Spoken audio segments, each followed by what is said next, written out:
BIC episode number 108, the penultimate episode of 2024. That's a real word. The penultimate episode. Very exciting. Happy collectivists to us all. Very exciting stuff. Very exciting stuff. We did talk about collectivists on the live stream, and Eric is very excited because this new venture takes us to a new era of collecting. I don't know where that era actually goes, but there is an era of collecting that apparently it involves, theoretically, I guess, if you wish. So we've got that going for us. We'll talk about the silly card of the week. We had our results from this past week. We've also got some brand new cards, the silly card of the week to add into it. And then we'll finalize a couple of thoughts on the last couple of weeks worth of videos. I'll recap a couple of things that came up the last little while. And I'm going to showcase a new purchase. I literally purchased a card today. As we're recording this is going to play on Christmas Eve, so I actually bought it the day before. But the same day we're recording, I purchased a card, which led me down a path of thinking about something that I wanted to briefly discuss for a little bit. Well, I say briefly, but you never know where it can take us. But I do have a thought that goes beyond the card itself, because there was something about the way it turned out and the price that I was able to get it at that made me think about some bigger picture items relating to Upper Deck and some of the hobby in general. Yes, absolutely. So we'll touch on that. So we'll play around with that a little bit. We'll have a wonderful collectivist, that and more on this episode of the BIC podcast.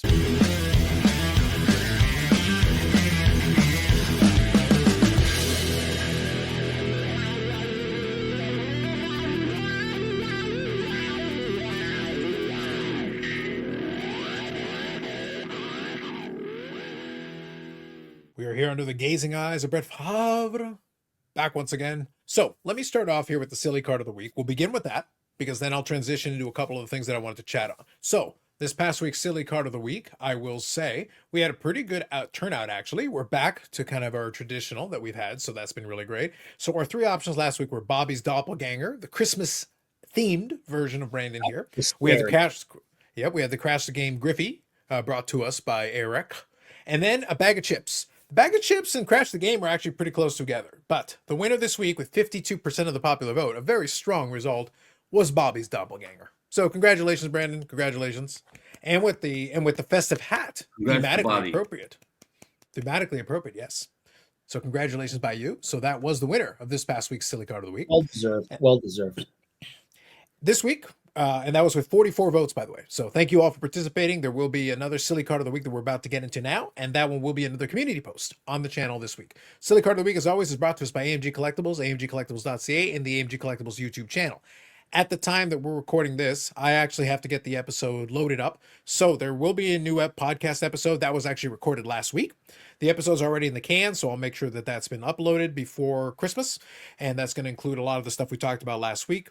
But you're going to have an episode this week, and then we're going to take a little brief break. But in the new year, the episodes are going to restart. We're going to have the live streams, and we're going to have the podcast episode. So I want to thank the team. Hopefully they're enjoying their Christmas break. They did have this past week, they had the trade night and card show, even though the weather was getting a little bit frightful out there in Eastern Canada. But nonetheless, they did have the shows, and hopefully they enjoyed themselves. We'll talk about it when we reconvene after the beginning of the year. So Happy New Year from everybody at AMG, and we'll reconvene and come back to it. But thank you for AMG for supporting the podcast and the channel. All right, so we do have our silly card of the week, and we got a nice little thematic. 3 baseball cards this week, actually, surprisingly enough. So we've got 3 different baseball cards that we're going to get into for 3 different reasons. So I'm going to start off here. So Eric, we're going to start off with yours. So first I'll share it on the screen so we can all look at it. We'll quickly touch on it. And since Eric probably doesn't know who this is, I'll probably have to give him a little help.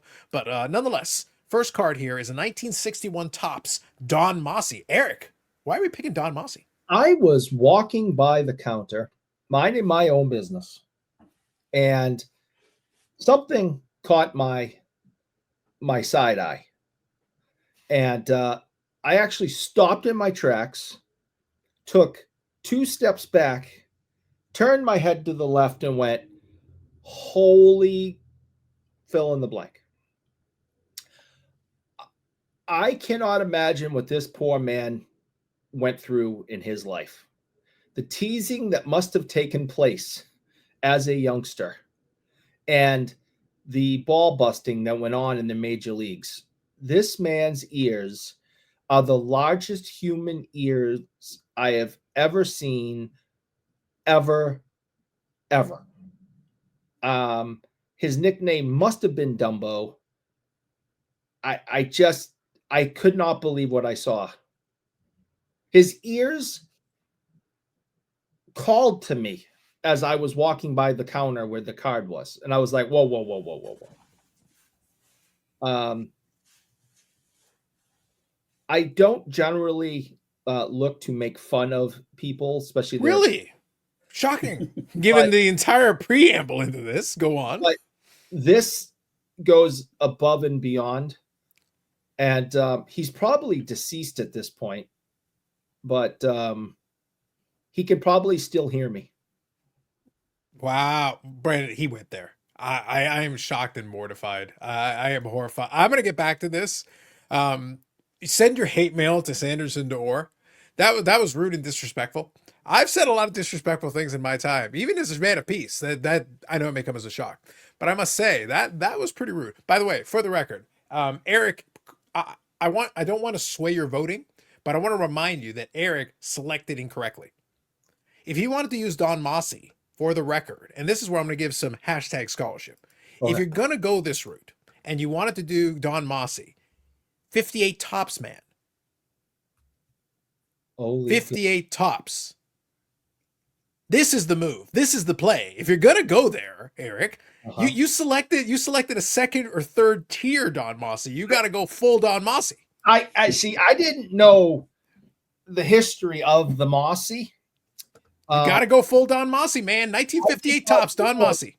I did not know at the time that I wasn't going full Don Mossy. No. That is a scale back. That is a Diet Coke Mossy. Yeah, see, I didn't know that. I thought I was going full caffeinated. Nope.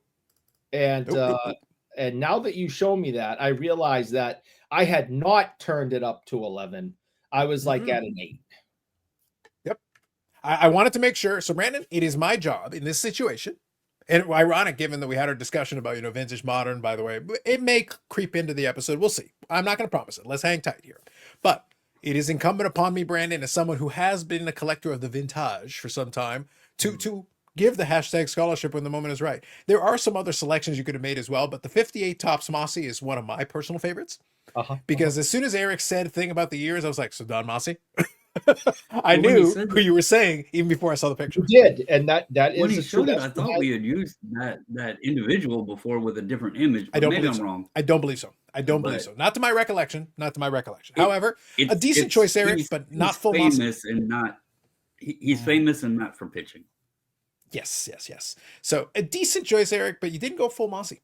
So I will remind people. So I wanted to make sure people understood this. And by the way, listen, in reaction, I could have made that my silly card of the week, and I'm going to go with the 58 tops Mossy and out Mossied him.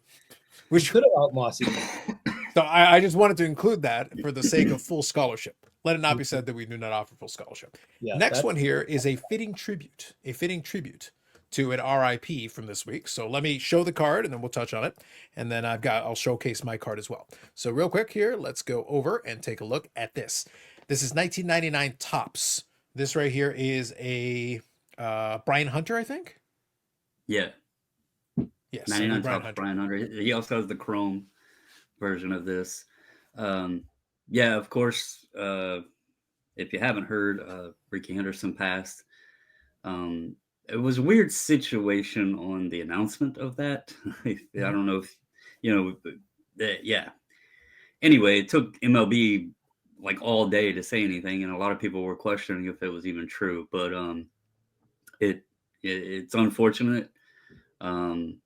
He was one of the, outside of maybe at the time when we were,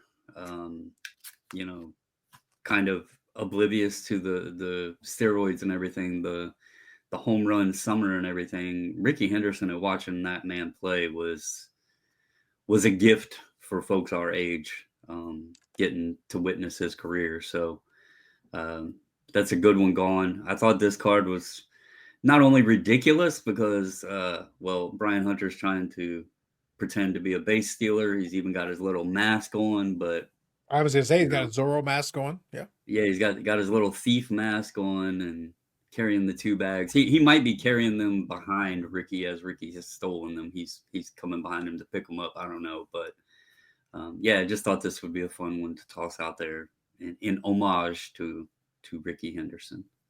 Valid, valid. And one other thing I'll add, because we're not going to do a full-fledged tribute because it's one of those things where obviously in the 90s was the predominant era of my baseball fandom. I still enjoy the game, but mostly in the playoffs these days. I've talked about this before on the podcast and everywhere else.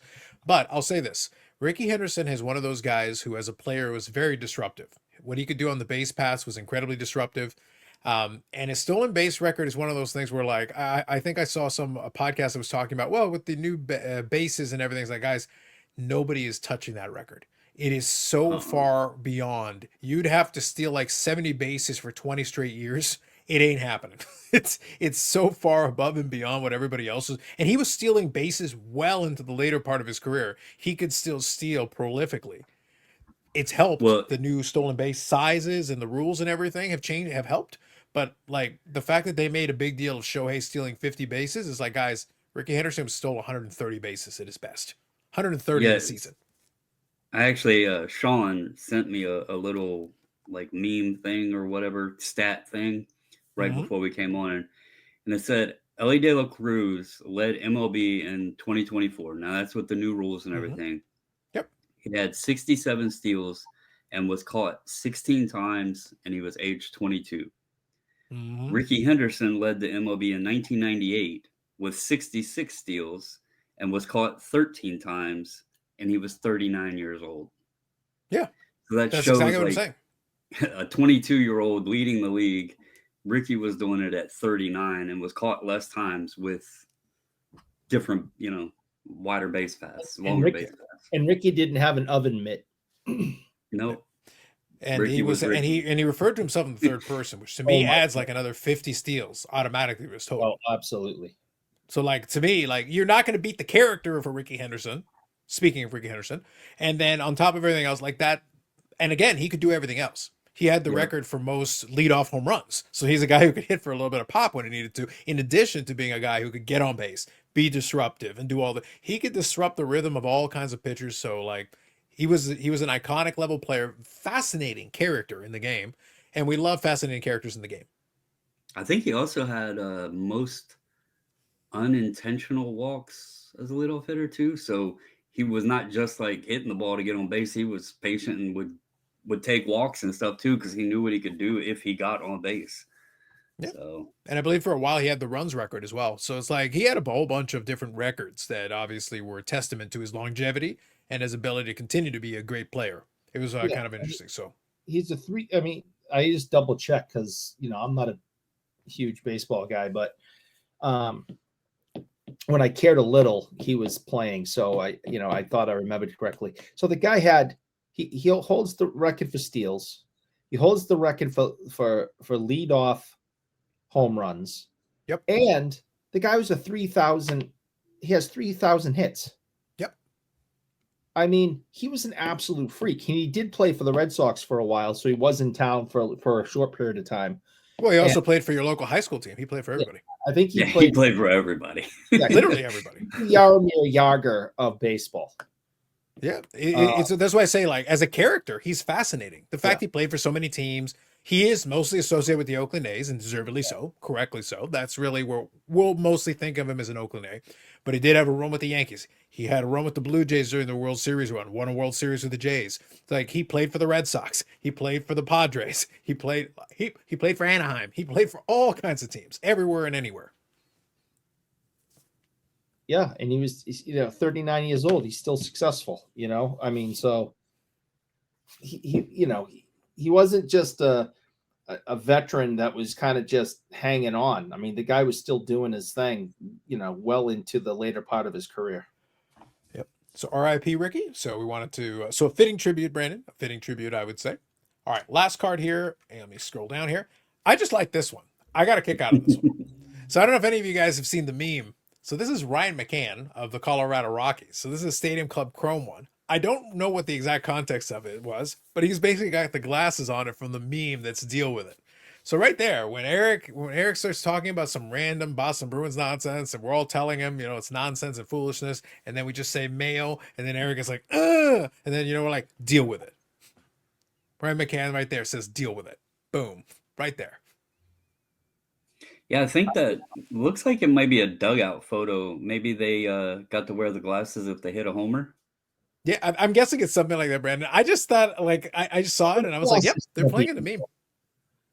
Those can't be What's it? real, right? No, the glass you can actually get those glasses. It's from the meme, but you can actually get, like, I think somebody made those, and this is a dugout shot. Like, it's the shot is real, but it's like it was just when I saw it, I was like, playing into the memes. I like your cut of your jib there, Stadium Club Chrome. I like what you did there. All right.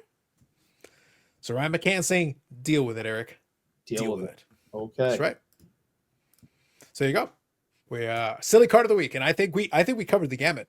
Had some hashtag scholarship, gave a little tribute to Ricky Henderson. I think some fine work done today by us. Good job by us. All right.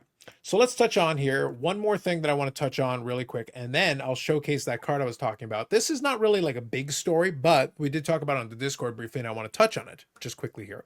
I'll include a link in the description to Sports Collectors Daily article on it, and that is that Barry Bonds is returning to Topps Cards. He's going to be signing some autographs. And I like that they included this mock-up, and we were briefly touching on this. And I will say, so two things. I have two minds on this, Eric. On the one hand, I'm morally offended that in 2025, 1990 Topps, a set which I collected, is going to be the 35-year anniversary. I'm not a big fan of that, Eric. I'm not liking that portion of it. I'm not cool with this. Oh, yeah, I'm not all right. But so for the first time, you're starting to realize that you're getting old. Well, the good news is, as I'm often a fan of saying when I'm at home, my dad occasionally tries to throw that out there, and then I remind him that no matter how old I become, you're much, much older. Yes. So that right there fills me with comfort. So what I like to think, Eric, is while this unfortunately may in fact make me feel old, I think to myself, when I think of Eric, I think Eric's old. Yeah, it's a different thing. It's a different thing. So, and that makes me feel better. That is true. And then I feel much better. But see, and I was actually being a little bit, because it's Monday, a little bit sympathetic, because I remember, what it was like to start to realize that you're getting old, and these little things like this would pop up and remind you, and you're like, no way. But now I'm just like, screw you, you old bastard. Oh no, it was worth it. It was totally worth it. It was Brandon. It was great. I really enjoyed it, and honestly, and it filled me with vitality and youth to do that. It was really good. I enjoyed it.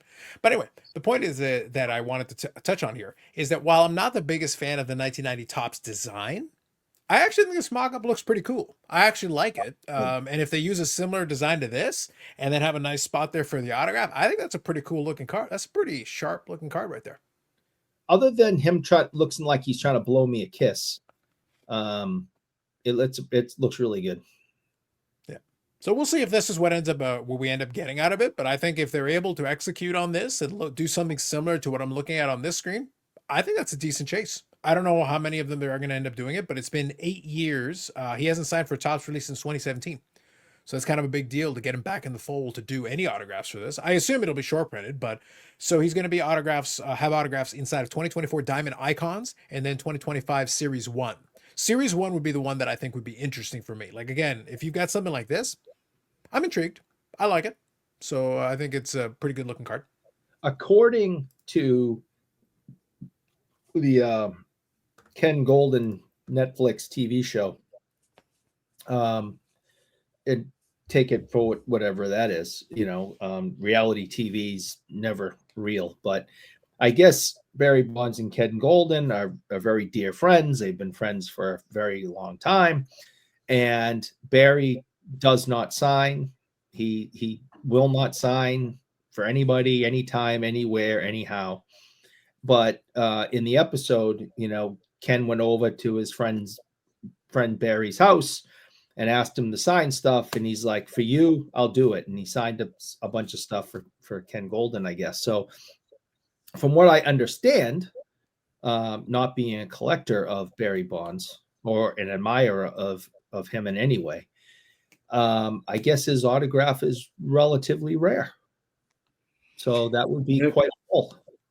There's stuff out there, but like Carlos said, the last time he had signed for a company was back in 2017. And I actually, when I seen that, I shared it in the Discord because I had watched a video. I I can't remember where it was posted, but there was a big Barry Bonds collector that had done like an interview or was talking about his collection or something. And there was mention, and this was a couple years ago, that Bonds was going to start signing again for, manufacturers and releases and stuff, and potentially even doing signings.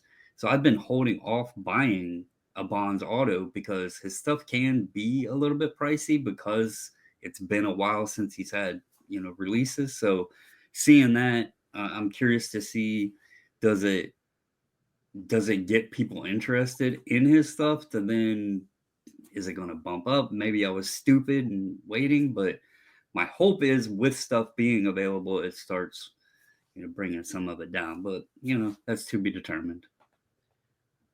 Yep. Obviously, early on playing for Pittsburgh, this guy had a special gift, and it's a shame that he made the decisions that he made, along with many others playing baseball at that time, because Hashtag allegedly. allegedly,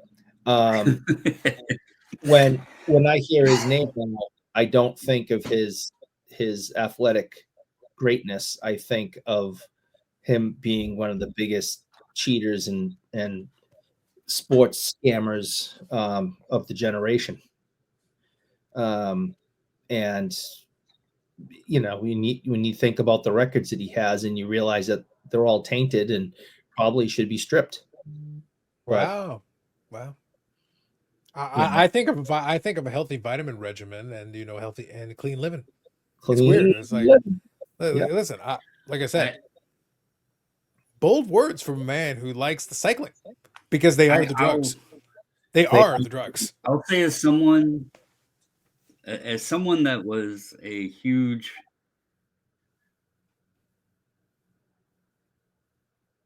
He's huge.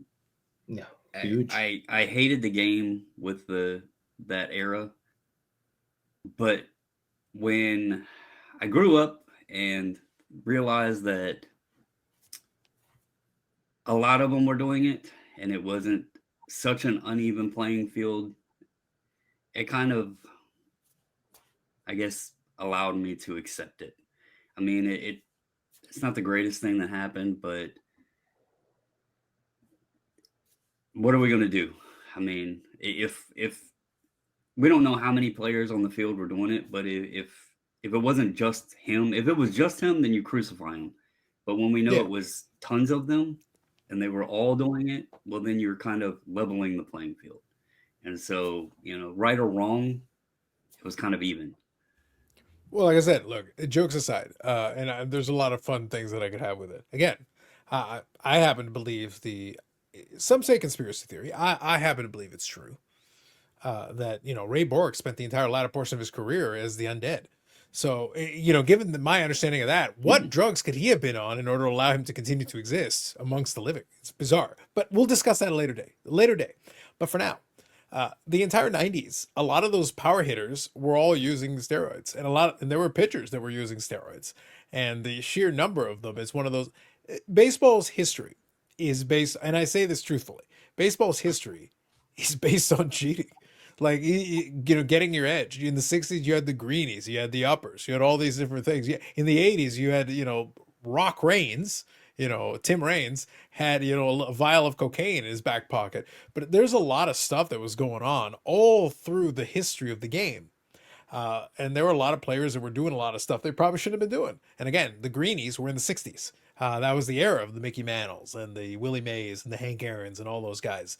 And I can pretty much guarantee you there were guys in the 20s and 30s. Again, the spitball was taken out of the game. Gaylord Perry went to the Hall of Fame and fully admitted that he was using the spitball long after it was rendered illegal, putting illegal substances on the ball. So it's like, and he's in the Hall of Fame. And there's a bunch of other players that are in the Hall of Fame. David Ortiz was on the Mitchell Report list, and he's in the Hall of Fame. And no one seems to care because people like the guy. So they're like, we're just going to look the other way. We're going to ignore that people looked at you and go, interesting. We had the David Ortiz debate at work today. Phil and I both where the guy shouldn't be in the Hall of Fame. He's a known cheater. He isn't as great as everyone thinks he is. And then you had the Red Sox, the fan base in the store, and that everyone who loves Ortiz because he's a big cuddly panda bear, saying, well, that test doesn't count. It's a reality. He took a test. The test results came back. He was positive. It doesn't matter if the test counts. And my analogy was, if I go to a bar and get drunk and drive my car home and make it, that doesn't mean I didn't drive drunk because I didn't get caught. So it's the guy's a cheater. That's just the fact. So it was me and Phil versus like 5 other people today over whether or not Ortiz is as great as people think he is, and whether he's Hall of Fame worthy, because I don't think cheaters in any sport under any circumstances should be in a Hall of Fame. I don't think they should be praised or saluted and honored in any way when you know that they achieve those goals under the wrong circumstances. So screw Lance Armstrong, because cycling is the drugs. It is the drugs. Everyone that did drugs during that era, which was the majority of the peloton, screw them all. Screw the steroid era in baseball. It's I don't want to hear it. I don't want to hear that everyone was doing it. I don't want to hear any excuse for cheating. By contrast, if you're not cheating, you're not trying. You do you, man. You do you. I appreciate you. Nonetheless, move on. So we'll go through here. So Brandon, for those watching the video version of it, Brandon is totally here. He didn't disappear at all. Not at all. He's completely fine. Editing magic. But anyway. Man, my internet is sucky today. Santa Brandon's having a tough job. You were actually fine up until a couple minutes ago. You were in the middle of that last bit there. That's when you kind of spun out. It booted me out and everything. So. Yeah, fair enough. Okay, so let me touch on this real quick. So I wanted to touch on the Barry Bonds one because it is notable that he hadn't signed until 2017 and came back. So cool. So 1990 tops, now apparently 35 years ago. I disapprove for obvious reasons that I already outlined. But nonetheless, the good news is in life, like the rest of us, and by the way, those of you in the chat who it applies, in the comment section or wherever where it applies to you, at least take heart in knowing that for the majority of you, at least you're not as old as Eric. And that that warms the cockles of my heart in this holiday season. I appreciate it. I enjoy it. So it works out. Moving on. So real quick, I wanted to touch on this. And I actually want to use this as an example to then expand the conversation out to another point that I wanted to make. And that is that I was able to purchase from eBay earlier today that we're recording this card. So this is from the new Ingrained product. So 2324 Ingrained, and I'm going to share the card here for you on the screen. So, and then I'll describe it to you just so you can see for the audio folks, but we'll get into it here. Okay. So this is 2324 Ingrained. It's a insert called Flexures Autographs. It's not numbered, but I'll touch on a point about this in a second. But it's an on-card autograph to go along with a piece of the stick. And it's the A and the S from the Easton stick. So very cool. It is a game-used piece of the stick with an on-card auto. Nice, clean Medano auto. We like that. So that's solid right there. And it is from the brand new Ingrained product that just came out. Couple of points I want to make about this. So first of all, love it. Love the card. I actually think it was a pretty nice looking card. It came across my feed and I was like, yes, absolutely. What happened is I actually made an offer to the seller and they accepted my offer. Now, this is where we're going to have a little bit of fun. Okay. I'm going to share with you guys what I purchased this for. And I'm even going to translate it into US dollars for your Americanos. So we level set this whole thing. All right. So because this was actually purchased from a Canadian seller. So I purchased it in Canadian dollars, but I'm going to translate it into American dollars. So what I would like is for you guys to tell me. Now, a couple pieces of context I'm going to give you to help you out. Real important pieces of context. Ingrained is the same boxes that Brad opened a number of things of and had a bit of a rough go. Not cheap boxes. These are not cheap boxes. Here is a sale price on these. Yeah. The original starting price of $450, and then $369.99 is the current sale going on at Breakaway Sports Cards in the GTA here. To translate it over to, again, a level set to make everything US dollars, just a level set, that is the equivalent of $250 and change. Like 257, I think, Yeah, is if you want to be more precise. that's what we're selling it for in the shop. So let's say 250 US is a box, okay? And I'm going to give you one more piece of context just so we're all on the same page. That insert that I just showed you, there are 10 cards in that checklist. So 10 players, and it is 1 in 25 hobby packs. So each pack is a box. So $250 US per box, a minimum of 10 cards. So it's on average 1 in 250 boxes to pull a specific one. And by the way, Medano is one of 2 players that are actually short printed. So they're actually tougher than that because him and Martin Brodeur are in that checklist, and those 2 guys are SP'd. How many autos per box? I've seen 6 cards, but how many autos? I think they put an auto per box, but like I said, that specific insert is 1 in 25 hobby packs. So in order to get any Flextures autos, it doesn't matter which Flextures auto it is, it's 1 in 25 hobby packs. So it's 1 in 250 to get a specific player, and then Medano's more short printed than that. Yeah, I was just curious on the actual box. I think they've got an autograph in every box. They've got an autograph of some variety, insert, parallel, or whatever in every box. Some variety. So just 1 auto and then 5. I'll double check to be 100%. Maybe a base card, 4 mem, and yeah, I'll give you the precise. So the breakdown is you should expect 1 signature shots autograph per box. So this is a specific subset, a specific insert. 1 additional autograph additional autographs, memorabilia carved in time or electrocast. So 2 total there. 1 synthesis base parallel 49 to less, 1 total of that. 1 22, 23, or 23, 24 rookie, or 1 veteran or legends base card. Okay, so the total is 6 cards per pack. 6 cards per pack. I gave you how much did I pay for this? I gave you my guess, okay. And I'm gonna stick with that. I think that's as crazy as it sounds because I would expect that card to be a little more. Okay. I said 120 US. 120 US. Now this is US dollars, Eric. I gave you some additional context to give you a little bit of a bigger scope of this. And this is, I'm going to give you the answer in US dollars because I've already translated it. Okay. So I'm going to tell you, this is the price of the card plus shipping plus taxes all in. What is the cost to my door in US dollars? $78.50. $50. Ah, damn it. Jesus, that's wow. On card auto, game used piece of mem. Yeah. Now, to be fair,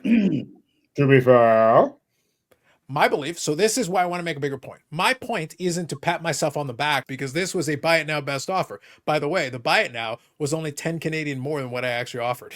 I actually offered less. Even at the original buy it now price, it would have been a steal, in my opinion, regardless. But I even offered a little less. Because I'm like that. But the point is that my goal here is not to pat myself on the back. My point here is to state that I believe part of what happened here is that, and this is the bigger discussion that I want to have.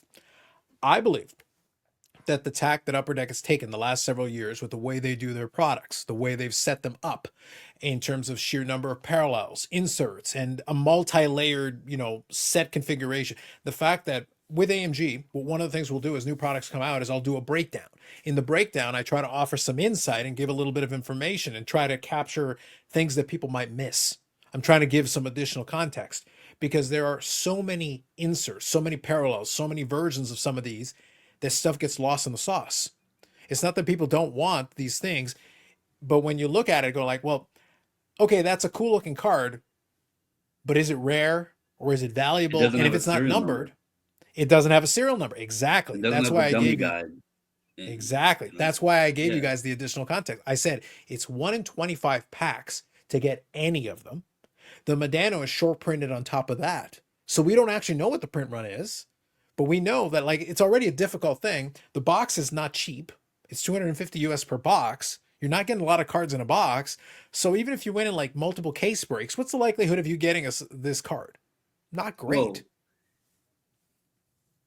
we can probably assume that it's less than 50 overall. I would assume so. Just Yeah, because the for sure. product itself isn't going to be printed to the moon. Yeah. It's already hard to hit, and it's Mhm. one of the SP players. Toss in the fact that card was appealing because you're not going to get that piece of the stick to match up with the coloring of the way that they designed the card. I thought that was brilliant with the gold, and I guess it Mhm. kind of looks silver to match with the card. That adds appeal to it. So, Mhm. but overall, even if it was just a piece of wood in there, Mhm. there's probably not more than 50 of them.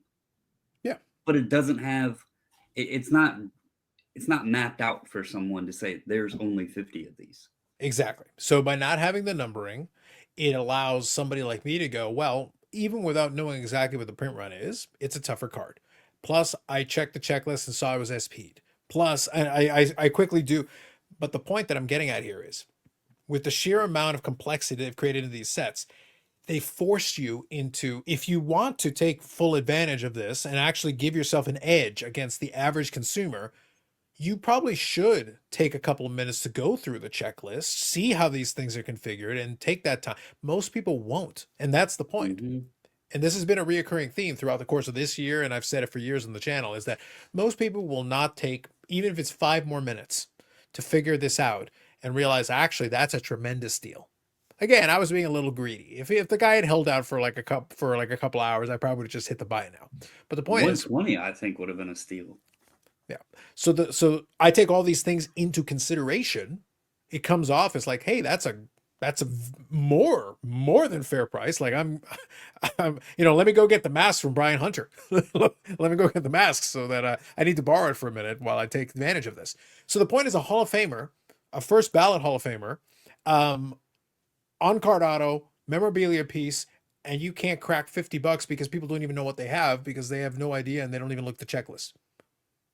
That's where we're at, Eric. So what does that tell you? People are either uneducated, and the word that's used for that means is used as ignorant, or they are lazy. So And there's a lot of that in this hobby. there's And a lot those, of ignorance, which is uneducated, doesn't make you stupid or a bad person, or you're lazy, which does make you a bad person, and you suck. wow, wow.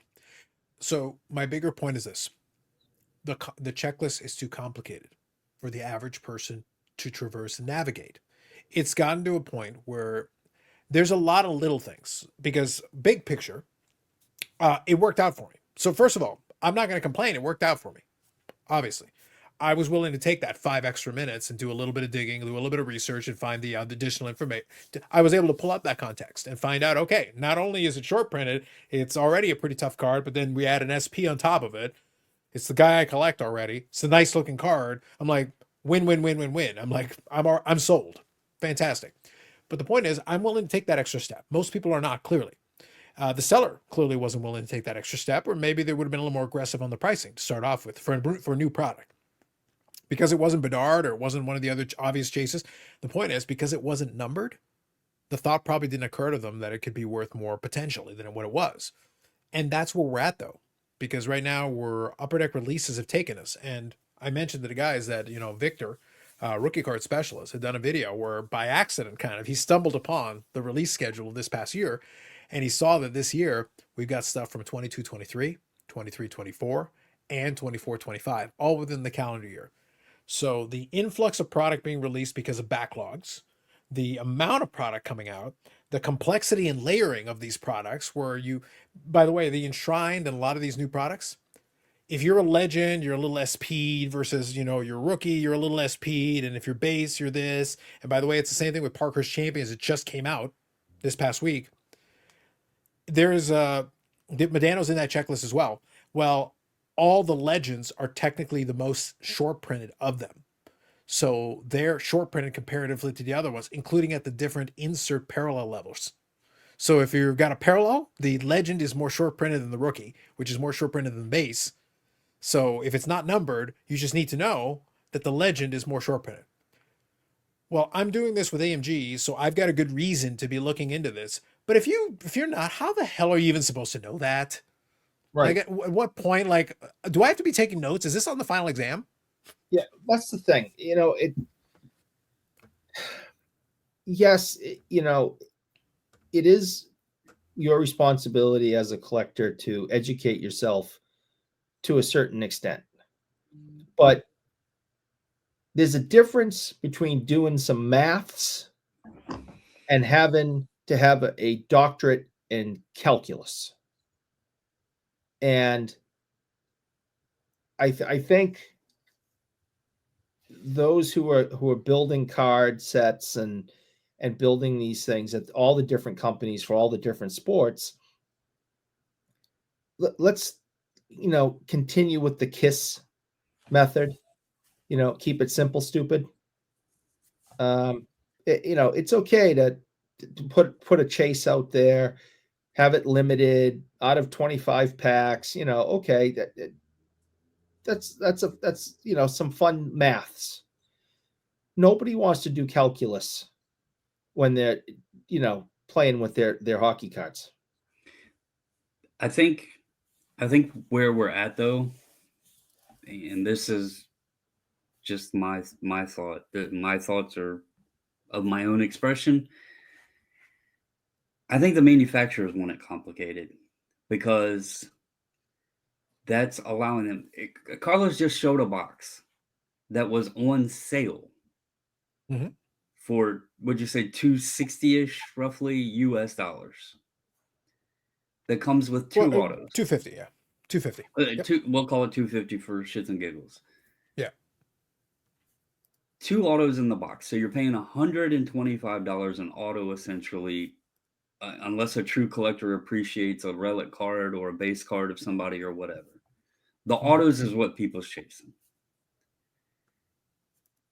And then you look at a nice card of a Hall of Fame player that is on top of that short printed, and it gets $50 on the market. Now, this could be a case of inadequate research and seller selling too low, because God forbid, if you don't have comps, people don't know what their stuff is worth. Yeah. By the way, for the record, I believe that is the case here. I actually Yeah. think if the seller had done a little extra digging, they might have been a little more aggressive with the initial. Like I said, that's what they started with. Again, if I hadn't been I'm wondering if the just a seller, smidge greedy, Eric, I didn't have to make an offer. I could have just taken it as is. It was a $10 difference one way or the other, but I was like, ooh, but I bet I could get more. without knowing the seller or anything like that, in my Sure. mind, I'm picturing somebody that was bored. They were itching to open wax because they've got that need for that hit. There wasn't any Prism basketball, football, or any Chrome update to chase the skins or whatever, and they were like, give me that expensive box of hockey.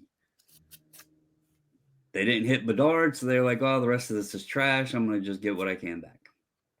And there's probably a lot of that across all sports. I would think so. The Yeah. reason why I say they want to make it more complicated and to take away some of the pressure on Upper Deck, but this has been a problem for a while now. Look at the skins thing with the Chrome update. Okay, they give you odds, but that MLB debut checklist has 251 or 261 players on it. They give you the odds to hit an MLB debut patch. The problem is there is multiple product configurations, and those cards are spread across all of those configurations, and you have zero clue of which one the chaser is actually in. So do you go by jumbos? Do you go by the Breakers Delight? Do you go by the regular hobbies? Do you go by the mega boxes? You have no clue what it's in. They want it complex because they're telling you the odds, but they're not telling you where the golden ticket is. You have to go find it. Only way to ensure your winnings is buy them all. And that's Mhm. keeping the money machine being fed because it's still a mystery. Even with numbers, Eric, you just said we don't want to do calculus. Even with those calculus numbers in front of our face, we don't know where it is because it's too much. Now, Ingrained, I don't think they have any other product, do they? It's just a flatline hobby release, right? As far as I'm aware, yeah. I believe Ingrained is just hobby only. Heaven forbid it goes into Yeah. e-pack See, because we then it don't gets know complicated. anymore. And Yeah. that's part of the problem, really, is they want it complex. They want to tease us with odds, but not really tell us what your chances of getting something nice are. They want you to pay the price and hope to win. Yeah. Sure. Yeah, Let boy. me throw something at you. So Eric, just before you chime in, I want to get a thought from you on this. But let me present something a little bit to, like I said, I actually want to use this and expand on it.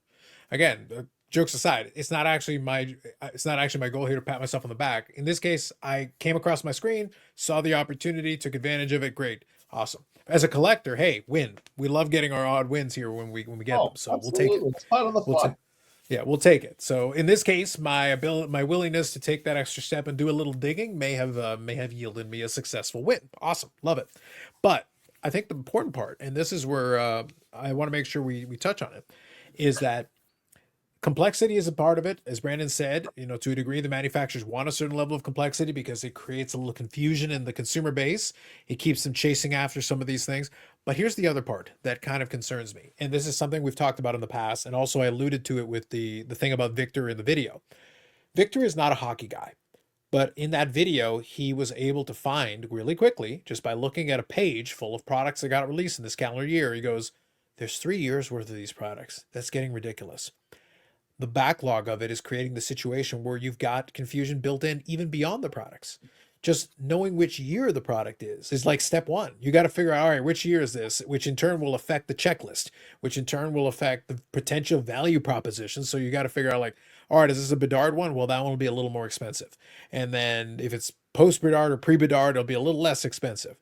And the checklist will adjust accordingly. And you're looking for this, you're looking for that. But then beyond that, because of that, at a certain point, you just kind of burn through the buyers.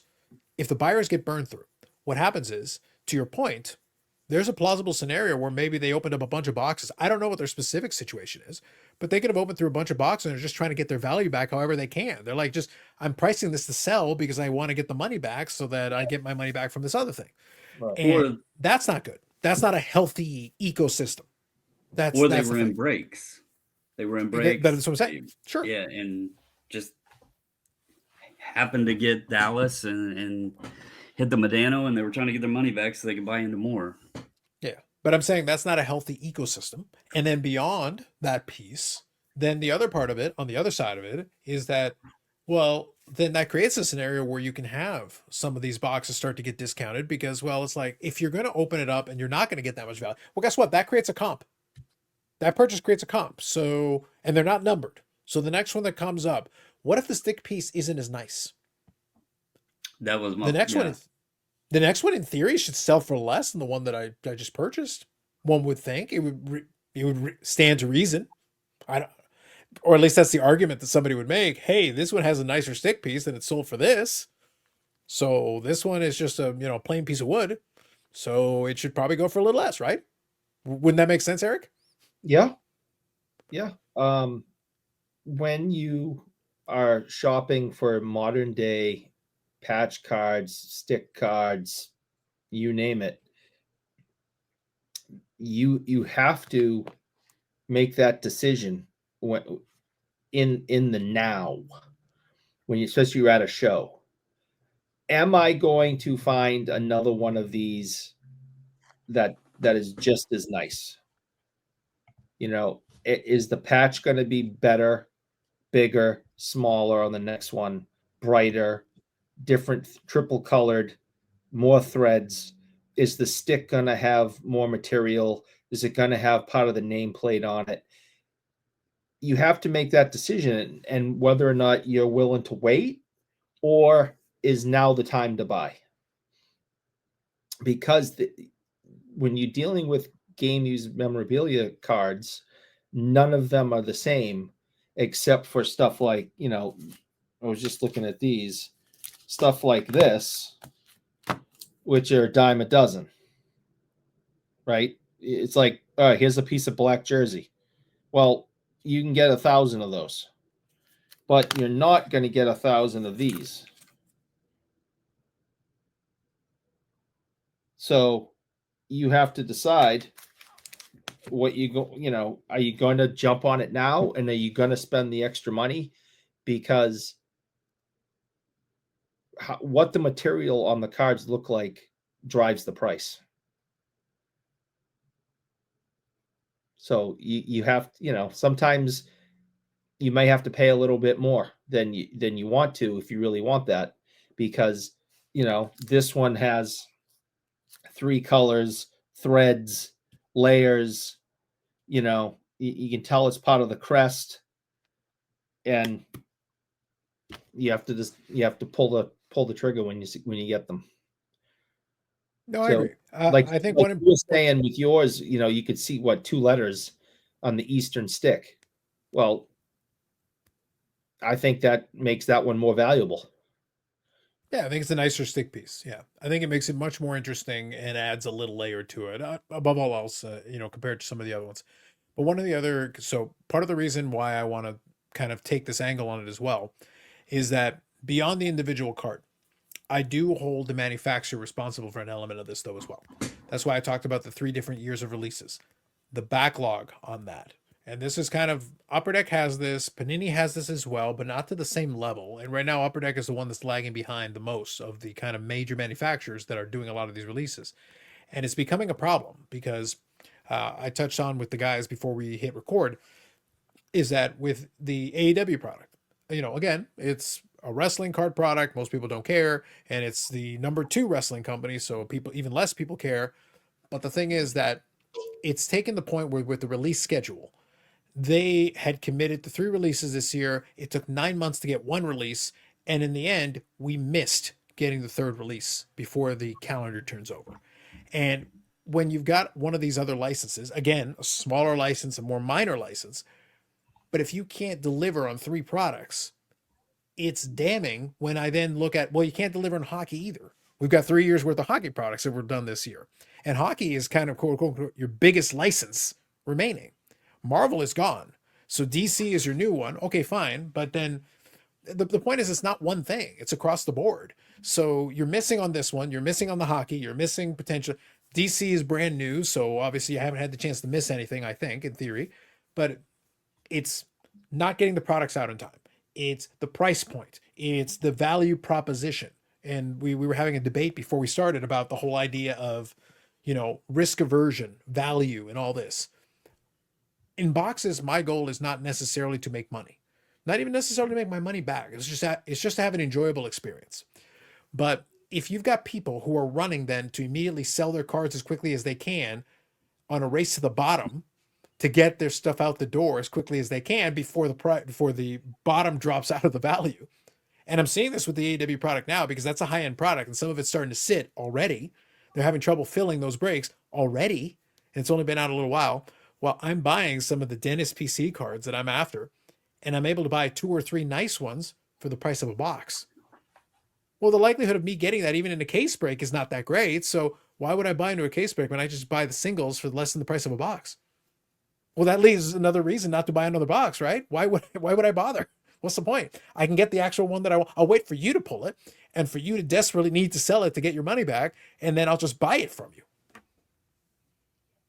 Yeah, that's good money management right there. Yeah. So again, I'm not even doing it maliciously. I'm just like, this is the reality of the situation. This is what, from my perspective, if I'm going to stretch my dollar as best I can, it just makes sense for me to wait for you. You first. You're going to blink. We were talking before, the show, and we won't go into the whole thing yet or at all. But I did mention this one young guy who came in and bought 3 boxes of cards and dropped just under and some change, just under $4,000. And, we're happy for the business and thanks for buying this high end stuff and good luck, have fun. But all of us, regular guys who are working there going, what the hell? That's a lot of money to take a gamble on these boxes of cards that don't even have a lot of cards in them anymore, right? Do you ever notice that the more expensive the box is, the less cards are in them? You know why, don't you? Well, because it's supposed to be the return on investment that you're No, guaranteed an auto, and you're guaranteed a patch, and you're guaranteed, the player him to come to your house and make you breakfast. no, they are literally designing the boxes for the breakers, so they can fly through the product quicker. The less cards that are in them, the easier the way they're collated and everything. They can get right to the hits. If there's only like that ingrained, one pack, 6 cards, boom, box is done. Right? You're gonna open a case, quick, on to the next one. Money, keeping that money machine churning. And That's the reason something I why want they to point developed out, breakers to light boxes. Go ahead.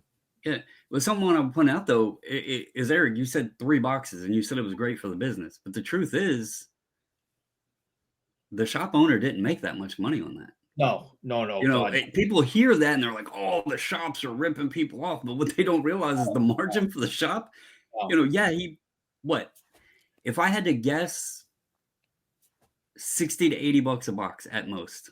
If I had to guess, I don't know what all shops are different, but well, it's first not of all, much. I just want to come out and honestly tell you guys, and I've told you this, behind the scenes, I don't ever get involved with the finances of the business. That's not my job.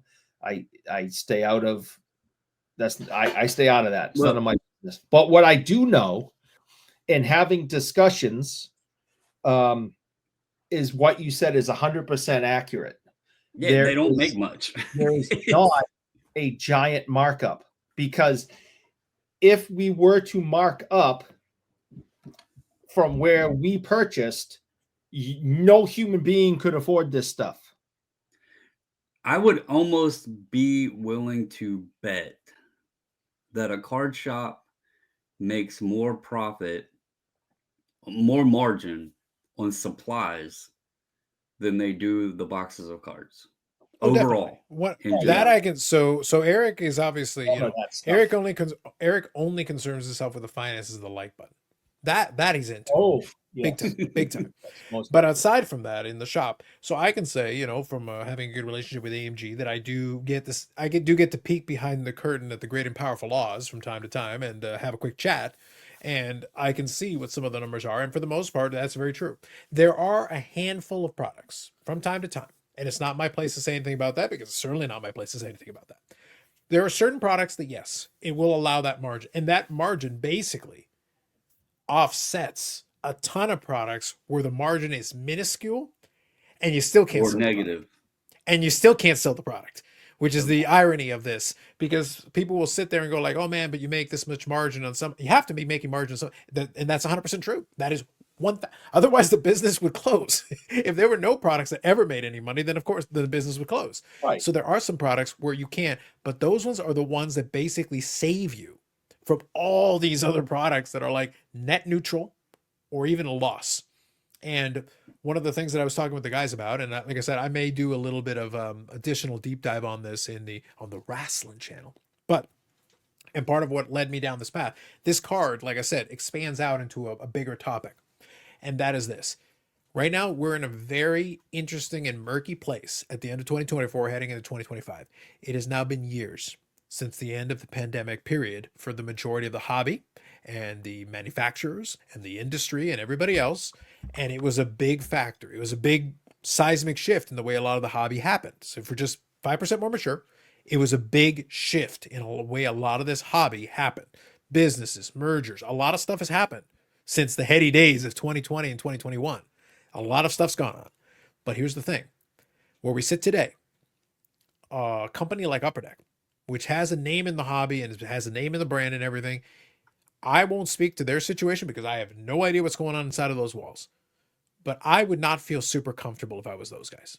And I'm just saying that as an observer from the outside looking in, because the perception isn't getting better. It's getting worse. When you can have situations like that card there, again, that card is an outlier. It's one specific, it's the smallest of small sample sizes, but it's not the first time. This is not the first time that I've been able to capitalize on a situation where maybe somebody's offloading something just to get their money back. This is happening all the time. It's not the first time that I've capitalized on a situation where, you know, a store maybe, all right, they make it a sale price, or they offer a discount, or they sell it to me at cost. This has happened. This has happened on the expo show floor. I've said that to the guys. The guy said flat out, I'll sell it to you at cost. He just wanted me to take all the boxes. Why would you want that if the stuff's flying off the shelves? If it's selling so easy, why would you offer a customer at cost? By the way, offer at cost, or you can use a card if you want, which by the way, you're paying a percentage on. So technically you're losing money versus cost, but it's just, hey, get it out the door as long as you take all of it. Okay. From my perspective, it made sense. But I'm saying this is not the, I'm not speaking out of school to tell you that these transactions are, maybe nobody else wants to talk about it, but these transactions are happening all the time. There's somebody on the other end of that transaction who is then buying it at, potentially a very good price. But the reason for that is because the value isn't there. The perceived value isn't there. And you can say, oh, well, it's just this one license, this one broad. Okay, fine. But then it's happening in hockey too. Hockey's Upper Deck's biggest license right now. And guess what? Some of that stuff goes on sale too. I'm not making that up. That's real. I can go as a regular consumer. I can buy some of this stuff on sale at a discount versus what it came out at, lower than the pre-sale price, lower than the first sale, lower than the second sale. Because I'll watch that price go down a couple of times. The original pre-sale started here. Then when it finally released, it went to here. And then a sale happened and went to here. And that's within a week or a couple of weeks. What are we talking about? And then they end up, and we have a big giant. I mean, the biggest Rubbermaid bin they can make, and the thing's enormous, it's like a dumpster, and that's where boxes go to die, and you can get them super cheap. And some couple of them are a couple of years old, or a season or two old, but the stuff was sitting there on the shelves. Nobody wanted it at 80. Nobody wanted it at 50. Nobody wanted it at 40. Nobody wanted it at 30, 29, blah, blah, blah. And there is a number, by the way, with anything. There's a number where somebody will come back and go, yeah, sure. Yeah. All right, I'll take a flyer on this at that. Exactly. There's always a number. The number exists for everything. Bin, and people searching through that all the time, coming out with handfuls of stuff at $20 a box. That when they first came out, you were paying 80, and now it's in the dumpster, and well, people are loving it. Something that always blows my mind too is we're seeing the prices of the products today, and we know where this came from. The rush from the pandemic, the clearing all of the retail off, the flipping, and these companies weren't stupid. They seen what people were paying for the wax, and they took that and ran with it. They were like, oh, well, if they're going to pay $1,200 for some retail stuff on eBay because people were going and just buying the whole shelf and then putting it on eBay, and they were buying it, then we can make all of this stuff even more. And they're going to buy it, because what's forgotten is, you mentioned the Rubbermaid box. Well, pre all of that rush, pre all of that stupidity that went on, there was products that were literally sitting there on Walmart shelves or Target shelves on clearance. Target. 17 Prism with the illustrious Patrick Mahomes rookie. Nobody was buying it. Nobody cared. Luka Doncic Prism packs, you could get them anywhere. They were on clearance. I bought cello boxes of them on clearance at Blowout. And then everything went haywire, and then it became thousands of dollars. And it's like, no, it's the same shit in the box. Like, no matter what you look at, it's the same shit in the box. It wasn't worth it then. It's not worth it now. Like, and they've just taken it and ran with it. And everybody that's continuously rushing in, and I mean, we've discussed it, for many times now about the gamble and all that. And that's where the wax has led to. The slot machines have gotten more expensive. And it's all because they seen they could do it. They seen that people would pay the price. It's addictive. and people are just continuously throwing the money at it. Are the cards worth what's in it? No. I mean, I was actually sitting here and I haven't came across a Medano on your Ingrained, but that if y'all were wondering what I was looking at over here, I Mhm. pulled up the flexures. I'm going to tell you first of all, there's only one, two, three, four, five listed. So your theory of them being very tough pulls, not a lot of them out there. There's only five that I see listed. The last one that I've seen sold from that year, that design, not the biggest name, Samuel Gerard, $5.83. A Felix Potvin sold for 150. Yeah, John Felix is very LeClaire, strong. Felix has a very strong fan base. Very John strong. LeClaire 2150, Mhm. a 27, Luke Robitaille 59. Mhm. It looks like Potvin and Marc-Andre Fleury are the two that have gotten some decent money, but Yeah, most these of are all them the autograph versions are or the base version? ridiculously These cheap. are the autograph version? Yeah, these are the autograph versions. Yeah, these are the autograph versions with the stick piece, and I'm only quoting the ones that are the same design as Okay. yours Yeah. Yeah. from that year. Yeah, but there's only Yeah. five listed, Mhm. and some of these guys are going for $20. Yeah, because no one because they're lost in the sauce. No one cares. So it And wouldn't those are shock me. auctions also, by the way. Yeah. So there's value there, but the box is 250 US. So this is actually what so let me actually take this because I that's kind of plays into my point that I was making with this entire conversation. We could decide down the road whether the value's there or not there, or whether it should be higher or lower, or whatever it is. That's not my point.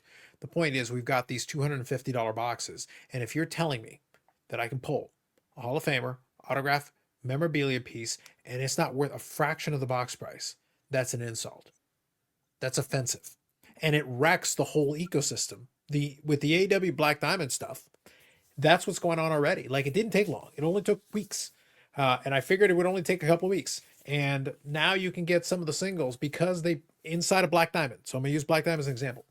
They put manufactured patches as cards inside of it in what initially was a $300 US box price, and you got manufactured patches. I'm like, no one likes manufactured patches, and the price point on those is gonna drop like a stone 5 seconds later. I'm seeing some selling for $3 or $4 already. Mhm. So now the price on the box is starting to come down, but even if you say $200 US a box, okay, fine. Let me drop it off by a third. By the way, I'm knocking 33% off the box price. Okay, well, if you pull a manufactured patch and it's only worth $3, you're behind the eight ball. You only get 5 or 6 cards in a box. That's one of the cards. So that's not going to help you. So then you're like, okay, so what else you got in there? Some boxes have multiple manufactured patches. I'm seeing right now buy it nows. I can go and just hit buy it nows on some of the bigger names, some of the stars that AEW has, and I can get them for like 50 or $60 straight up right now. Buy it now Mhm. with an autograph version. That would be a bigger hit than the manufacturer. That'd be a bigger hit than the base card. That would be. By the way, there's base cards in there too, so that one's not going to hold a lot of value. If the autograph version can't hold a ton of value, well, guess what? That brings your average. You're only getting 6 cards initially. We started at $300, 6 cards. That was $50 US average per card. If in an average, I'm pulling a $2 or $3 card, and this other card is only worth 40 or $50, and this I'm already 3 cards in, and I'm barely at $80. Well, I'm dead. I'm dead in the you water can unless the next one is amazing. you can actually take that even into the value of lower end product, because we're mainly talking about the higher end, and Sure. higher end speaking Yeah. on the But it also couple makes the hundred math bucks. easier. The reason why I'm picking the high end is because the less cards in a box actually makes it easier to tell you just how high the average Right, cost right. per card is. It makes it But easier to add that up quickly. what really broke the straw with me, and it was no secret, I used to love opening packs. My wife loved opening packs. We would buy product, open it, split a case, and have fun. What broke me on wax was Metal Universe, Matty Veneer's rookie year. I believe that was 21, 22, or 22, 23. Anyway, I had bought some boxes. We sat and opened them. I can't remember exactly what they cost, but she pulled a Matty Beniers auto. And you would think, okay, the best rookie of the class, autograph, cool, awesome. You know, congrats. She's a Kraken fan. She was excited. Awesome. I was curious and I went and looked at the card. Looked it up. Not to sell it, I was just curious. How nice of a hit was this, right? How do you pull the best rookie and the autograph of it, and it's not even half of the box price? Yeah. At that point, I started asking myself, why am I opening boxes? Like I told her, I was like, I could have went and bought you a couple of these and saved money. Like I could have probably bought you the auto and the PMG and been close to the box price, you know? It just didn't make any sense at that point. And that's when I pretty much cut it off because it was getting worse and worse and worse. And we discussed it with flagship. And that's why I'm talking about even the lower end stuff. And I get your point with the card value to box value, but we discussed it with Connor Bedard when Series 2 was so expensive, but you could pull the what the silver one, I forgot what it's called now. The silver background one or whatever. Oh, the outburst. The outburst. Yeah, you could pull an outburst. And then we had said you could probably get 1 or 2 regular base out of a case. But pulling the outburst and your regular Bedard Young Guns, you weren't going to cover the cost of a case. Where's the value? Like, why spend the money for it? And that's hitting the best player in the outburst. So That's exactly it. And that's kind of the underlying point here that we're running into. And, you know, again, not to just pick on Upper Deck because they're not the only one that had this issue, but they just seem to have it more pronounced than anybody else. I think the problem maybe this would be the best way to explain the problem. High-end car, you know, those brakes are always going to be gambles. That's the nature of the beast. It is gambling, 100%. But there was a point at which the ceiling was high enough that if you hit, you felt like you were at least winning something in the game. Right now, the problem is it's still the gamble it always was, but the ceiling isn't high enough to offset the floor. The floor is low, but the ceiling is also low. And that's your problem, is that your floor and your ceiling are both low. So even when you hit, you're not really hitting. Because I did the analysis when I was looking at it. Again, I'm just using the AEW one because I know that one so well because I'm monitoring this particular market. Well, I'm looking. It started off as a $300 US box, Eric. The most expensive card that is sold for it so far of any variety that I've been able to find is a 1 of 1 of Chris Jericho that was $1,400. That is a little over the equivalent of 4 boxes. and That's only not one even the person price can of a hit it. case. It's not even the price of a case Right, and that's the most expensive card. that we've sold, that has been sold on eBay so far that I can find here on Terapeak. Right. That's not great. But The you know next what one after that is 800. It's a drop off immediately. Do you know what they will say though? Do you know what the What will argument will be? they say? They go on.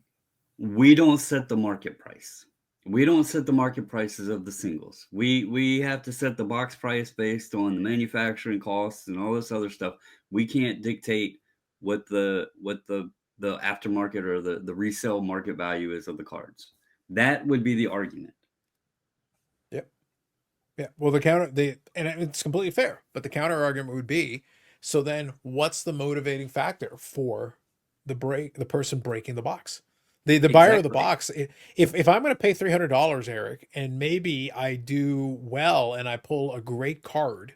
Here I've got a Sting gemography. So you know Sting, WCW Sting. Yeah, he's the one that's I think he's 98 years old and still wrestling. Well, he's like half your age. So anyway, what happens here? So Sting autograph, December 8th, so not long ago, sold out of 25, $300. That's a really nice card. It's a nice card. It's cool.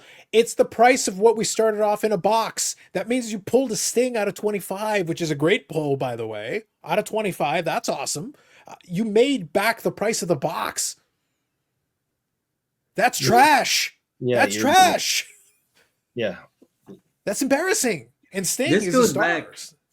This goes back, and I don't remember if we discussed it on here, or if I just talked with you guys privately about it. But this goes back to the whole, and I'm gonna, we'll deter away from Upper Deck for a second, but it goes back to the Paul Skeens chase and that whole hype around that MLBW thing and the $7 million prize or whatever, because I was curious. And I went and pulled up scratch off tickets for here in Virginia. And I was like, what would be the odds to get a $7 million scratch off ticket? And I pulled it up and looked at it, and there was a $50 ticket that you could win. I think it was 7.3 million was the top prize. The thing is, there was 3 of those top prizes. So more than one person can hit the top prize. A $50 ticket. 1 in 3 tickets, you get your money back. And guess what? There's a ton of prizes between $50 and $7 million to where you would actually get more than your $50 back. What we're seeing in boxes is your odds of losing has way outweighed your chance of, air quotes, winning. And what I mean by winning is getting your value back. Like breaking even is even difficult to do today.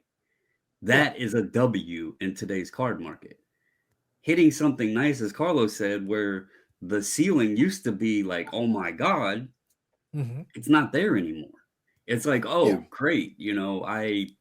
I'm only 300 in the hole because I bought a case and a half and I finally hit a card that was worth a damn.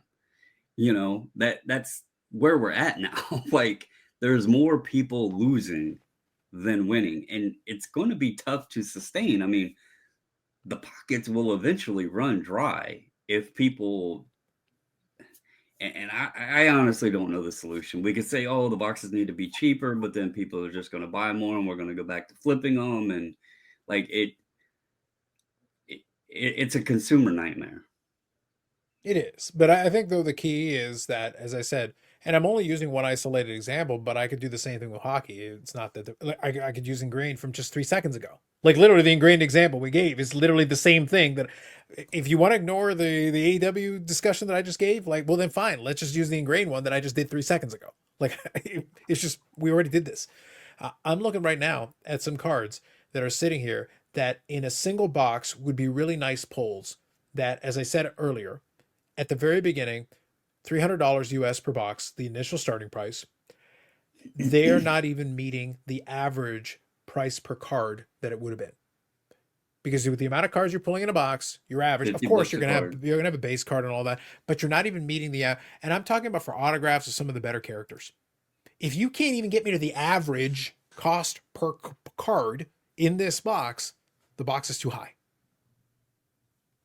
Because there's a problem. There's a disconnect here. The marketplace is telling you there's a disconnect because they're saying, yeah, well, go ahead, open up that box. You're always behind the 8 ball. That's the whole gambling thing. But again, the floor is lowering. At the same time, the ceiling is lowering. So now we've got a major problem because if your ceiling is break even, then you're screwed. The ceiling should be like a home run. The ceiling's not even a ground rule double right now. That's not good. Your best bet is a ground rule double. That's the best you can do. What is the hit in that going to be? A 101 Bedard? For the hockey, it would probably be something along those lines. Yeah, it would probably be something along those lines, and you can still do well on those. But I think the problem is there's just so many other things that'll fall well short of that. That even the 1 or 2 cards that will get you there. The problem, as I said, even the majority of the good hits. If I say good hit to you, that used to mean a certain thing. Right now, a good hit to you is break even. And that's bad. If I say the word good hit, that's just break even. That's all it means. That's it. A W is breaking even now. Eric, that's lame.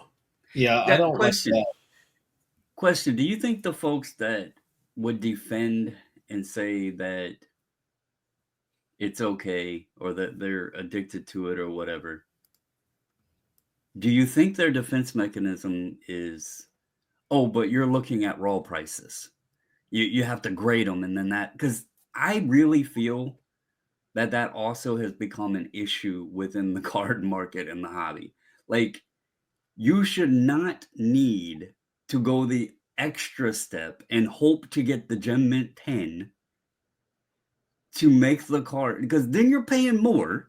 Keep in mind, and this blows my mind too, that people are like, oh, well, I made this much money, but they're not calculating all the costs and everything else that goes into it, the shipping and all the other shit that goes in, the fees when you sell it, all that stuff. They're forgetting about all that. Do you think that's part of the problem, though? Oh, well, it's not in the case. It's not in the holder. It's worth more than. The box is great price. I think it's obvious to me that, and I think you're making a fair point. I think the other piece of the puzzle, though, that also fails to take into account is that the individual, again, your price, you're adding the additional cost, you're adding the additional time to get it graded and all that, and you are taking the chance, and you're also taking into account because. So I'm going to segue out of this topic, even though again I could talk about this topic for a while, but Brandon gave me a perfect segue here, and we're not even taking into account cases where you're blind as a bat and can't see an obvious flaw if it's in front of your face. I haven't watched that yet, by the way. Okay, I was a bit but under the weather to partake it's in the okay. amusement of that. But It's okay. Eric, are you ready? Are you ready for a little fun little story just to finish us off here for this episode? A fun little tale of woe at somebody else's expense where the Schadenfreude is in full effect. Okay, go ahead. I hope I don't. Let's talk about our good friend. Let's talk about my good friend and yours, Geoff. Let's talk about old Geoff. What did our good friend Geoff? Our good friend Geoff. Okay. Geoff. So one of the most recent videos on his channel, he did a PSA grading reveal. And it was highly entertaining. I cannot recommend it strongly enough. I will leave a link in the description to it for you if you'd like. I'll leave a link in the description for the Topps Barry Bonds thing as well, just so we've got it on there.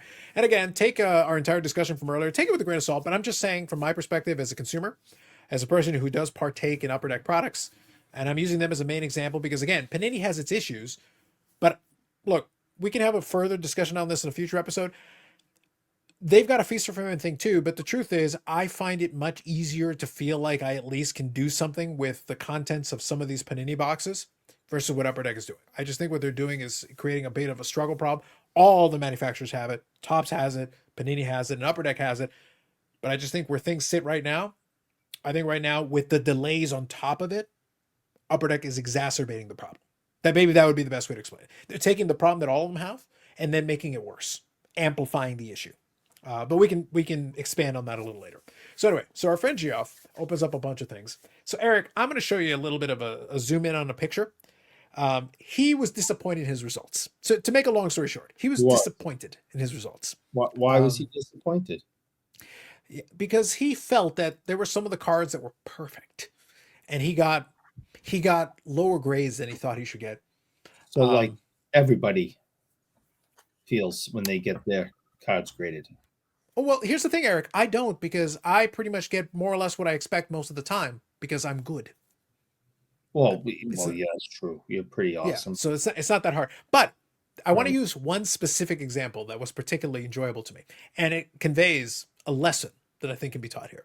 So, Okay. So Geoff was saying that this card was perfect. He couldn't see why it could possibly be. Now, I want to remind people that when we're watching one of these things, you're watching somebody look at cards inside of a case through a viewfinder on YouTube where the video has been processed. So you've got all these different layers to make it a little tougher for you to see what's going on. But I'm going to focus on something here, and it's not going to be the sharpest image that I can possibly get you. I'll try to get you a better one if I can. But for now, let me just use this. So Eric, here's the back of a Michael Jordan 1991 Upper Deck card. Okay, now, the back of the card. Okay. This is the back of the card. All right. This card got a PSA 6, and he could not figure out why. Okay. Do you want to take a stab at why? And I can zoom in on it to help out here in a second. I'm going to start doing that. Now, this is where you don't need to know too much about these cards. You don't need to be an expert in it. I'm going to help out a little bit by doing this. Can you figure out what's wrong? It's not jumping out at me at the moment, and I don't want to just. I'd rather say I don't know. I'm going to tell you, Eric's probably thinking the same thing I was wondering. Mm-hmm. he might be thinking that being it's a hologram, that the light reflecting on it is taking some of it away. I pulled up a different scan of it, and it kind of looked pretty much the same way. So I don't think it is light conducive. I watched it. I watched him on the video move it around. The hologram's gone. Yeah. Yeah.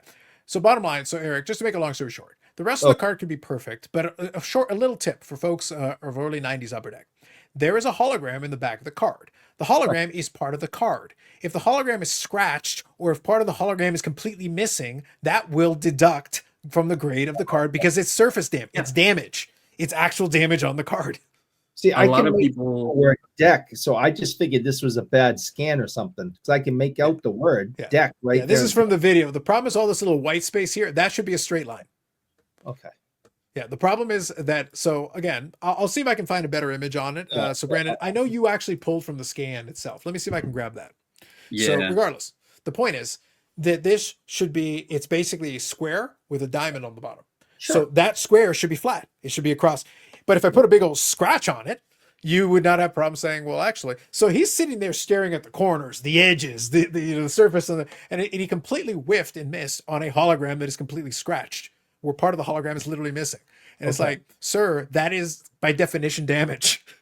A lot of people don't understand that the 89 Griffey, they take into account if the hologram is centered on the back. Sure. Many people will look and be like, well, the card's perfect, the center is perfect, the corner, but the hologram, if it's off-centered, they take that into account. Yeah, absolutely. It's because it's part of the card. That's the thing. Like, it's literally part of the surface of the card, the hologram.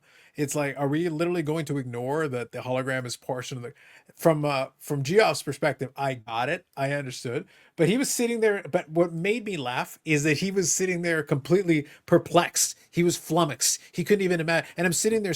The point is, Eric, I'm staring at a card through a slab that also happens to be from a video processed by YouTube. And I wear glasses not for fashion. I can see the damage from space, from manual in space. That's how far I can see it. That's pretty. Here's a little better. Here's a little better zoom in on it. Look at the top there. Oh, okay, yeah. That's that right there. The top section of that hologram is missing. It's not there. Yeah, that's from the PSA scan. Yeah. And I was joking saying that it was that little piece of fuzz. But I think from this scan, it's a little bit easier to see. Would you say so? That I see very clearly. Yeah. So the point is, that's part of damage too. That's, but people skip out on again, this is not a situation where it's like, oh, well, if you know about, look at it with your eyes, with your eyes. The answer is in front of you if you actually look at it. And then you'll have people, and they're the ones that are always the most loud to say like, oh, PSA got it. No, PSA did not get it wrong. That card is damaged. That card is literally missing a piece of that hologram. The hologram is part of the card. So I'm afraid you don't get a pass on this. I'm afraid that's not how this works. So you're complaining about it. Go ahead. It is if you just do this for fun and enjoy the hobby, and you just send cards in that you like, and you just want them graded, and they come back and like you get about half your order. Well, actually 75% of your order is 9 or better. That's a win because I didn't look over my cards at all. Scandalous. Scandalous. Well, so that's so better is I think save money and you just buy mag holders. Well, actually, if you submit when they're cheap, these probably didn't cost me much more than your mag holders.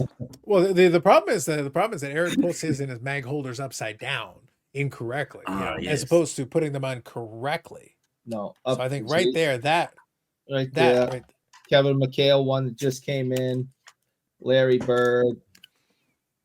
I'll share this one for Yannick because I know he would appreciate it, and to show that sometimes you'll reap the rewards if you don't scrutinize your cards and overlook at them too much.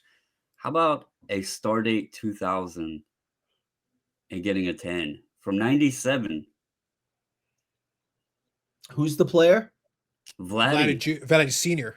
Yeah, That Vladdy Senior, all right. rookie, EX Expos. 2000 star date.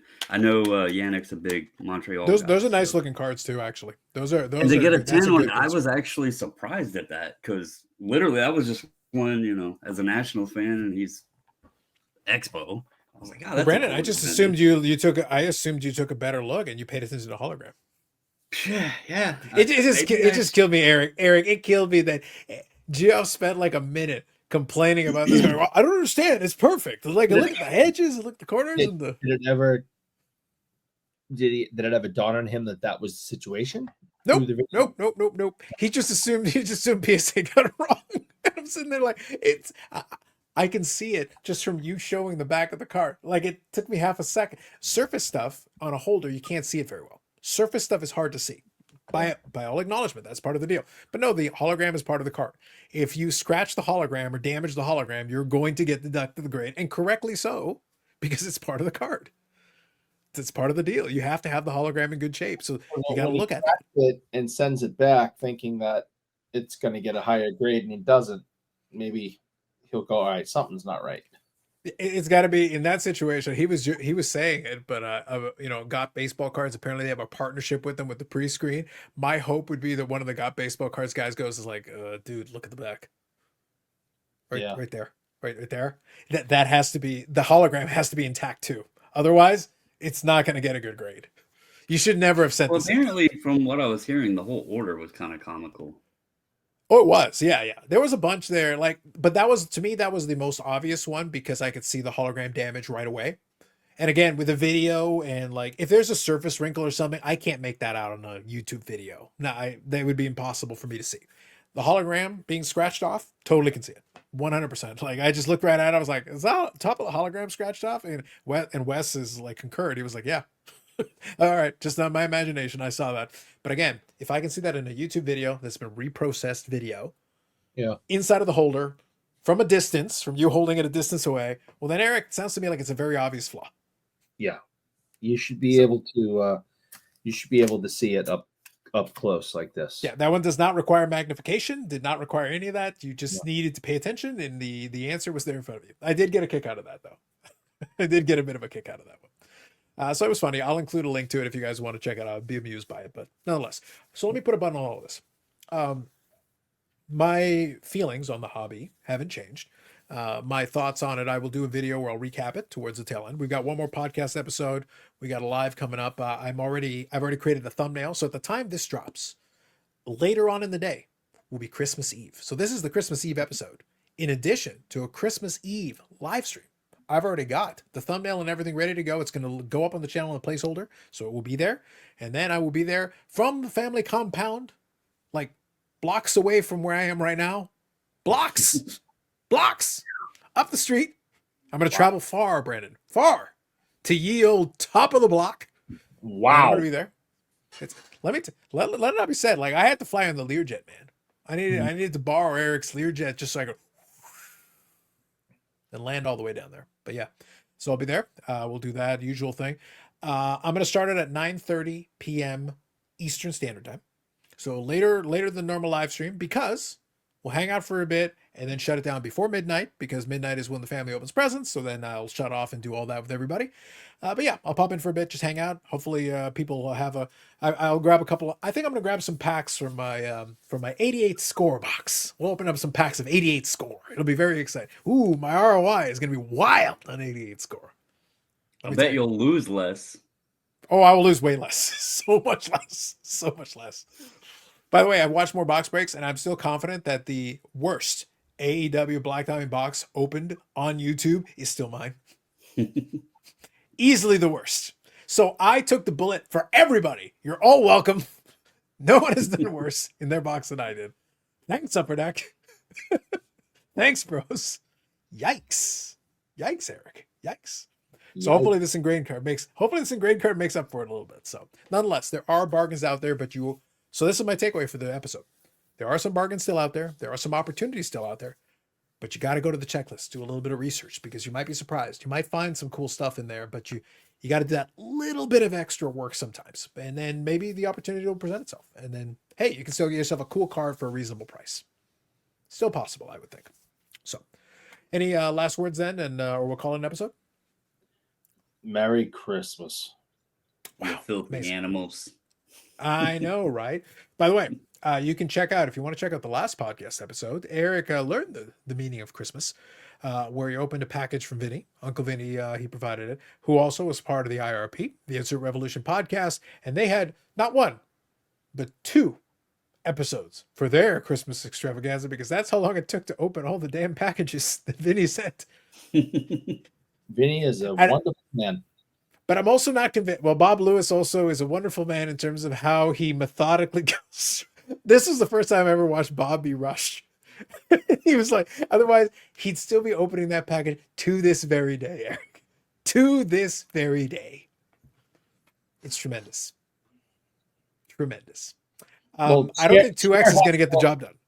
Chair has arms, but no hands or fingers, so it's difficult to open up those things. I think that was the only way it would have worked. I think Chair would have had to do some of the breaking. Look, all I got to say is this. I don't think 2X is going to get the job done. I don't think 3X is going to get the job done. I'm not sure what YouTube has available. For Christmas, can I get 4X button? That's what I need. I need a 4X button is what I need over here. But anyway, all right. So hopefully you enjoy. So again, this will drop on Christmas Eve. So enjoy your Christmas or holidays, whatever you celebrate, whatever it is. Collectivists. Happy collectivists to all of you. In whatever way you may celebrate. Like I said, we'll be back with the next episode. That'll be before the new year. So it'll be the last episode of 2024. I do have some more videos coming up on the channel. There'll be a couple more lives. So the Christmas Eve episode will be, the Friday will still be a normal episode. And there will be one more Christmas, New Year's Eve episode. So that will be officially the last thing of 2024. And I have one more year in review video to make before the end of the year. So we're not done here. Still got some work to do. I'll get all my people on it. Thankfully, I've got all that like button money that you're going to hit. So that's going to help. The budgeting is huge.